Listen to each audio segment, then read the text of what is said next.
penerimaan murid baru tahun ajaran 2026-2027 di Sekolah Rakyat Palembang dipastikan tidak dibuka secara umum, di mana prosesnya melalui sistem jemput bola oleh Kementerian Sosial bersama pendamping program Keluarga Harapan atau PKH. Penerimaan murid baru Sekolah Rakyat Menengah Atas 7 Palembang atau SRMA 7 Palembang tahun ajaran 2026-2027 dilakukan berbeda dari sekolah pada umumnya. Tidak ada jalur pendaftaran umum ataupun mandiri bagi masyarakat. Kepala SRMA 7 Palembang Diana Nursanti mengatakan, proses penerimaan siswa dilakukan melalui sistem jemput bola atau penjangkauan langsung oleh Kementerian Sosial bersama pendamping program Keluarga Harapan atau PKH.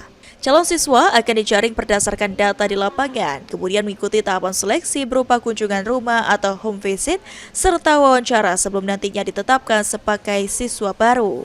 Setelah dinyatakan memenuhi syarat, para siswa akan dites kesehatan serta tes bakat untuk mengetahui bakat serta kemampuan dari siswa. Sekolah tidak melakukan rekrutmen, yang melakukan penjangkauan. Kalau kita bilang di sini adalah penjangkauan karena datanya sudah ada dari BPS dan data tugas sosial ekonomi nasional itu sudah ada masyarakat atau keluarga yang termasuk desil 1 dan desil 2.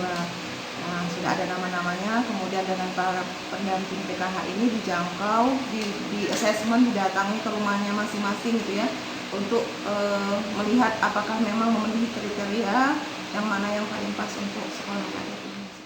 Untuk tahun ajaran 2026-2027, berdasarkan data sementara dari Kementerian Sosial, SRMA 7 Palembang direncanakan menerima sebanyak 60 siswa baru. Namun hingga saat ini, pihak sekolah masih menunggu data resmi dari Kemensos terkait jumlah penerimaan tersebut. Sementara itu, pada tahun ajaran 2025, jumlah siswa yang menempuh pendidikan di SRMA 7 Palembang tercatat sebanyak 100 siswa. Ilham Wahyudi, PAL TV.